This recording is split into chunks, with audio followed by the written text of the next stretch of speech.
Welcome back to Dronacharya IAS YouTube channel. I'm Dr. Daman Benipal and you're watching Daily Editorial Analysis.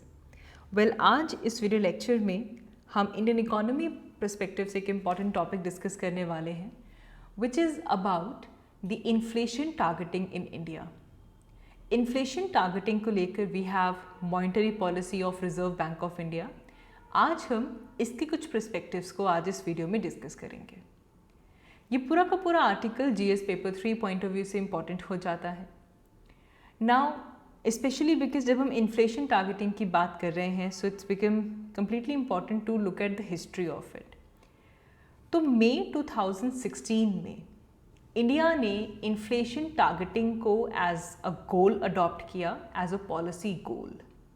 इससे पहले inflation targeting हम नहीं follow करते थे. And this basically was embraced, the idea of central bank in which they get independence with accountability. Now they have independence to take the measures जिससे कि inflation targeting हो India में. inflation को कुछ bracket है हमारे पास, उसके अंदर contain करके रखा जाए. But this independence comes with accountability. They are questionable, right? तो यहाँ पे सबसे पहले समझते हैं what is this inflation market, targeting, किस तरह से इन्फ्लेशन को टारगेट किया जाता है. What is this mandate of RBI. Monetary policy को लेकर इन्फ्लेशन टारगेटिंग अप्रोच कैसे की जाती है, why it is done through that medium, ये हम देखेंगे. What will happen if RBI does not meet the inflation target, that will talk about in this video. And what are the benefits of targeting inflation. So it's all about the inflation targeting through the monetary policy by RBI. तो सबसे पहले question को address करते हैं that what is inflation targeting mandate of RBI. तो reserve Bank of India ने इससे पहले बहुत सारे इंडिकेटर अप्रोचेस अडॉप्ट किए थे. And the basic concern of adopting all of them was for outcomes which were other than inflation. Even balance of payment को भी मेंटेन करने के लिए reserve Bank of India multiple indicator approaches follow करती थी. तो उसमें इन्फ्लेशन भी है, उसमें बैलेंस ऑफ पेमेंट भी है, उसमें बहुत सारी चीज़ें इंक्लूड कर ली जाती थी. लेकिन उसके बाद गवर्नमेंट ऑफ इंडिया ने इन्फ्लेशन टारगेटिंग को एक सोल ऑब्जेक्टिव बनाया कि भाई आरबीआई जो मॉनेटरी पॉलिसी रिलीज करेगी उसका प्राइमरी एम है, the whole sole aim is inflation targeting. अब मॉनेटरी पॉलिसी में डिफरेंट इंडिकेटर्स को एड्रेस नहीं कर सकते. आप इंडस्ट्रियल सेक्टर की ग्रोथ को एड्रेस नहीं कर सकते, आप बैलेंस ऑफ पेमेंट को एड्रेस नहीं कर सकते. आप मॉनेटरी पॉलिसी के थ्रू सिर्फ और सिर्फ इन्फ्लेशन टारगेटिंग करेंगे. और ये ऐसा चलता हुआ आ रहा है सिंस 2016 एंड 17, जैसे कि हमने बिगिनिंग स्लाइड में बात की. अभी जो न्यू स्टैट्यूटरी फ्रेमवर्क था इसमें सेंट्रल गवर्नमेंट ने आरबीआई के साथ कंसल्टेशन की and they set up this inflation target. हर CPI जो आपका कंज्यूमर प्राइस इंडेक्स है, every 5 year, once in every 5 year एक इन्फ्लेशन टारगेट सेट किया जाएगा. और आरबीआई का एम है कि उस इन्फ्लेशन टारगेट के अंदर इन्फ्लेशन को कंटेन करके रखना. अब यहाँ पे एक्ट भी इम्पॉर्टेंट हो जाता है. We have the RBI act, और आरबीआई एक्ट में वी हैव सेक्शन 45ZA.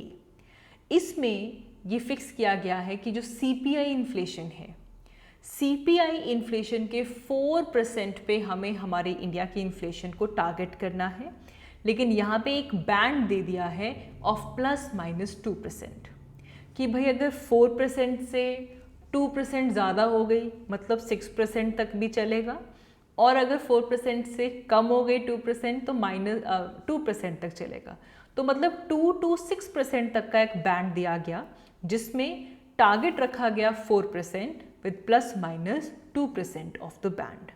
ये फिक्स किया गया है, ये मैंडेट फिक्स किया गया है आरबीआई के लिए. और आरबीआई को ये रिस्पॉन्सिबिलिटी दी गई है. They have been given this responsibility along with accountability that they will have to meet this target. And जिसके लिए मॉनेटरी पॉलिसी में वो जो भी डिसीजंस देते हैं, जो भी कंडक्ट देते हैं, दे आर इंडिपेंडेंट. उसमें गवर्नमेंट का कोई रोल नहीं है. लेकिन उस मॉनेटरी पॉलिसी का क्या असर हुआ, उसने इन्फ्लेशन टारगेटिंग की या नहीं की, किस लेवल पे इन्फ्लेशन है, इसे लेकर अकाउंटेबिलिटी आरबीआई की बनती है। तो इसीलिए इंडिया में inflation targeting monetary policy framework के थ्रू होती है, जिसमें हमारा central bank RBI monetary policy framework में सिर्फ और सिर्फ इन्फ्लेशन को किस तरह कंट्रोल करना है, ये जो रेंज है हमारे पास 4% ±2%, इस रेंज में किस तरह इन्फ्लेशन को लेकर आना है, that is the focus of RBI when it comes to its monetary policy. Monetary policy में और किसी भी चीज़ के ऊपर फोकस नहीं होता। एंड जब ये अडॉप्शन हुई तो गवर्नमेंट ने इसे बहुत प्रमोट किया that we have adopted the modern monetary policy framework. Now India has this modern policy monetary policy framework. अब एक क्वेश्चन ये भी आता है कि क्यों इन्फ्लेशन टारगेटिंग हमें करनी है, लेकिन why inflation targeting approach to monetary policy. अब देखो, inflation targeting is basically on that assumption that we believe that there is price stability. We preserve that there is price stability.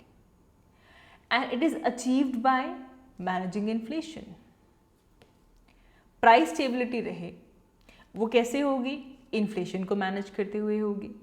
And if we have the price stability, if we manage the inflation, this will generate long-term economic growth. इसीलिए inflation targeting में जो central banks हैं उनको allow किया गया है कि भाई कोई भी अगर शॉक आता है डोमेस्टिक इकोनॉमी में, उसे किस तरह रिस्पॉन्ड करना है, डोमेस्टिक सिचुएशन के हिसाब से किस तरह के स्टेप्स लेने हैं। तो इन्फ्लेशन टारगेटिंग को देखते हुए आरबीआई सेंट्रल बैंक उस तरह से रिस्पॉन्ड करता है। स्टेबल इन्फ्लेशन अगर हमारे पास है, ज़्यादा पीक्स नहीं है, एक स्टेबल लेवल पे इन्फ्लेशन चल रही है, तो इससे जो इन्वेस्टर है उसकी अनसर्टेनिटी कम होती है कि ओके इस लेवल की इन्फ्लेशन यहाँ पे बनी रहती है। ऐसा नहीं है कि अभी एकदम से इन्फ्लेशन हो गया फिर एकदम से ड्रॉप हो गया। अनसर्टेनिटी डिक्रीज हो जाती है इवन ऑफ द इन्वेस्टर, जिसकी वजह से इन्वेस्टर्स इंटरेस्ट रेट में क्या चेंजेस हो सकते हैं उनको प्रिडिक्ट कर सकते हैं and they can even expect कि उनको किस तरह की आगे रिटर्न्स मिलेंगे। तो जब इन सब चीज़ों की प्रेडिक्टेबिलिटी होती है, एक्सेसिबिलिटी होती है, तो इन्वेस्टर मनी इन्वेस्ट भी करता है। तो इसीलिए इन्फ्लेशन टारगेटिंग ज़रूरी है। एक मेजर एडवांटेज अगर हम देखें इन्फ्लेशन टारगेटिंग का, वो ये है कि इसमें रूल्स और डिस्क्रिशन दोनों ही मॉनेटरी पॉलिसीज़ में आ जाते हैं। द कंस्ट्रेंट डिस्क्रिशन फ्रेमवर्क, इसमें दो डिस्टिंक्ट एलिमेंट्स आते हैं। एक तो ये है कि we have a precise numerical target कि भाई इन्फ्लेशन को इस मीडियम टर्म्स में आपको रखना है। सेकेंडली, जो भी इकोनॉमिक शॉक्स आए हैं शॉर्ट टर्मली उसके साथ कैसे रिस्पॉन्ड करना है, वो भी डिस्क्रिशन किसके पास है? मॉनेटरी पॉलिसी के साथ है। That is a major advantage कि इसमें रूल्स भी हैं और डिस्क्रिशन भी है। रूल ये है कि भाई इतनी लिमिट है, इसके अंदर आपको इन्फ्लेशन लेकर आनी है, बट वो कैसे लेकर आनी है, किस तरह का रिस्पॉन्ड करना है, वहाँ पे डिस्क्रिशन भी है। Now India is not the only country जो कि इन्फ्लेशन टारगेटिंग करती है, rather New Zealand was the first country जिन्होंने इन्फ्लेशन टारगेटिंग को सबसे पहले एम्ब्रेस किया एंड उसके बाद से बहुत सारे कंट्रीज ने इसे अपनाया। इंडिया ने भी इसे रादर इसको अपना प्राइमरी मॉनेटरी टूल बनाया। मॉनेटरी पॉलिसी टूल में इन्फ्लेशन टारगेटिंग को टॉप प्रायोरिटी दी गई। इंडिया में एक एग्रीमेंट साइन होता है बिटवीन आरबीआई एंड गवर्नमेंट, जिसे हम कहते हैं मॉनेटरी पॉलिसी फ्रेमवर्क एग्रीमेंट। 2015 में monetary policy framework agreement sign होता है आरबीआई एंड द गवर्नमेंट, जिसमें इन्फ्लेशन टारगेटिंग को एस्टैब्लिश किया गया। एंड एज वी सेड, इस एग्रीमेंट में ये मैंडेट किया गया, आरबीआई को ये मैंडेट दिया गया that you have to maintain the rate of inflation of 4%, जिसमें 2% पॉइंट की डिविएशन अलाउड है। मतलब इन्फ्लेशन 2 to 6% के बीच में होनी चाहिए। टारगेट 4% का रखो बट 2% की डिविएशन अलाउड है। अगर कंज्यूमर इन्फ्लेशन 6% से ज़्यादा हो जाती है या फिर 2% से कम हो जाती है फॉर 3 कॉन्सिक्यूटिव क्वार्टर्स, लगातार 3 क्वार्टर चले गए और इन्फ्लेशन ने इस टारगेट को ब्रीच किया, then the central government will be considered to have missed, central bank would be considered to have missed this objective कि भाई 3 consecutive quarters हो गए और इन्फ्लेशन लगातार इस मार्क से, इस कैप से हायर रही है, इसका मतलब सेंट्रल बैंक अपने ऑब्जेक्टिव को मिस कर चुका है। ऐसा नहीं कि एक महीने में ऐसा होता हम बोलेंगे अरे आरबीआई ने तो कुछ किया नहीं। अगर कॉन्जिक्यूटिवली 3 क्वार्टर्स ऐसे हों जिसमें ये लिमिट ब्रीच हुई हो, that means that central bank has missed its objective. Then what will happen? What happens if RBI fail to meet its inflation target? RBI को रिपोर्ट भेजनी पड़ेगी गवर्नमेंट को, एक्सप्लेन करना होगा दैट वाई, ऐसा क्यों हुआ, अब वो क्या स्टेप्स लेंगे जिससे कि इस प्रॉब्लम को करेक्ट किया जाए। They will also have to provide the government an estimate कि भाई कितना टाइम लगेगा टारगेट को दोबारा लेवल तक लेकर आने के लिए। So they will have to present the report, and this is what we mean by accountability. So RBI would be held accountable. So now if we talk about that, what are the benefits of inflation targeting? तो पहली चीज़ तो ये हो गई, it has the character of autonomy along with accountability.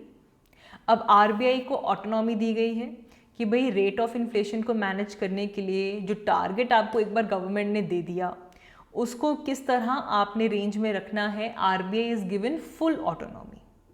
But अगर RBI इस inflation target को achieve नहीं कर पाती है, then comes the accountability, then the RBI is compelled to explain the reason of its failure. तो ऐसे क्लॉज से क्या है कि आरबीआई के पास ऑटोनॉमी भी है, but it also allows the government to have accountability over the RBI's action. I hope it's clear. ठीक है जी, autonomy with accountability.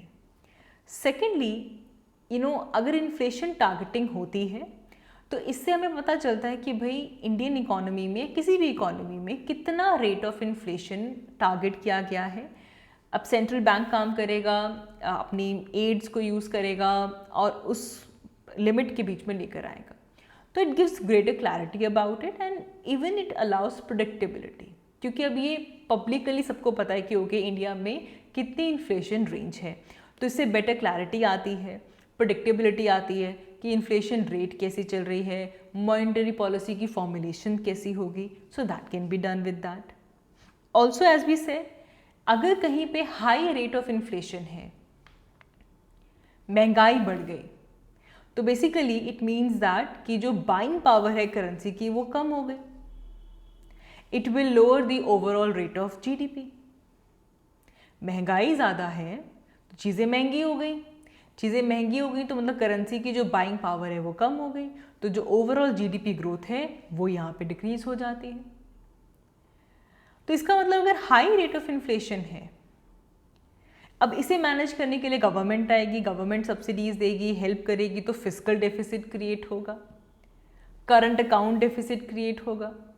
तो मतलब अगर आपने इन्फ्लेशन को नहीं संभाला तो इससे आपका फिस्कल बैलेंस हिल जाएगा, करंट अकाउंट हिल जाएगा, कंट्री का जो मैक्रो इकोनॉमिकल स्टेबिलिटी है वो पूरी की पूरी रिस्क पे आ जाती है। सो देयरफॉर लो या फिर मॉडरेट अमाउंट ऑफ इन्फ्लेशन ज़रूरी है।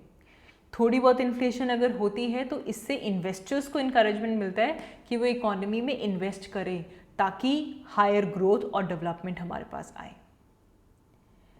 And also it's internationally best practice. Inflation targeting बहुत सक्सेसफुल रही है एडवांस्ड इकोनॉमीज़ में। यूके, न्यूजीलैंड परफेक्ट एग्जाम्पल्स हैं जहाँ पे इन्फ्लेशन टारगेटिंग का सक्सेस देखने के लिए मिला है। इन एडवांस्ड इकोनॉमीज़ में इन्फ्लेशन को एक रीजनेबल लेवल तक रखा गया for a longer period of time, जिससे कि उस कंट्री की मैक्रो इकोनॉमिकल स्टेबिलिटी में सुधार आया। It improve the macro economical stability. But then ये तो फायदे हैं, these are the benefits of it, but then along with that there are some concerns which are expressed with such monetary policy approach. Mixed results आए हैं अभी तक अगर हम इंडियन इकोनॉमी की बात करें। मोदी गवर्नमेंट के फर्स्ट टर्म में अगर हम देखें 2014 से 2019 देखें, बीजेपी 1.0, मोदी 1.0, तो CPI was above 6% only in 6 months out of 60 months. 60 months में से सिर्फ 6 मंथ्स ऐसे थे जब CPI इन्फ्लेशन 6% से ज़्यादा थी. Moreover, there were 5 out of these 6 months in 2014, when the RBI Act was amended. तो तब हमारे पास it provided a statutory basis for the inflation targeting. कि जब आप ये लेकर चल रहे हो 2014 में, तो 5 out of 6 months was going on before this, giving inflation targeting this basis. तो यहाँ से हमें ये दिखता है कि ओके, अगर आप इन्फ्लेशन टारगेटिंग का फ्रेमवर्क लेकर आ रहे हैं, it's doing well. It worked well during Modi 1.0. This framework of independence with accountability, autonomy with accountability worked well in that first year. लेकिन फिर आ जाते हैं 2022 पे. अब ईयर ऑन ईयर इन्फ्लेशन अगर हम देखें 2022 में, so it's above 6% every single month from January till August. और अब अगर ये सितंबर में भी ज़्यादा हो जाता है, then the RBI Act Section 45ZN, same law, अब इसमें RBI को सेंट्रल गवर्नमेंट के पास रिपोर्ट सबमिट करनी पड़ेगी, रीजंस देने होंगे कि उनकी इन्फ्लेशन टारगेटिंग क्यों फेल हो गई, अब उनको क्या रेमीडियल एक्शंस लेने होंगे और कितना टाइम लगेगा इस टारगेट को दोबारा अचीव करने में. अगर सितंबर मंथ में अगेन, क्योंकि जनवरी से लेकर अगस्त तक लगातार 6% से आगे, हमने क्या कहा था कि अगर ब्रीच होता है for 3 consecutive quarter, so September month में भी अगर ब्रीच होता है तब RBI को रिपोर्ट देनी पड़ेगी सेंटर को. Is that clear why we are reading all of this? And April 2019 से अगर हम देखें तो in the 41 months from 2019, inflation exceeded 6% as many as in 21 months. तो मतलब फेलियर रेट 50% का है. So things are different now. The last 2 years or less has been resurgence of inflation. तो मिक्स रिजल्ट्स हमारे पास आ रहे हैं.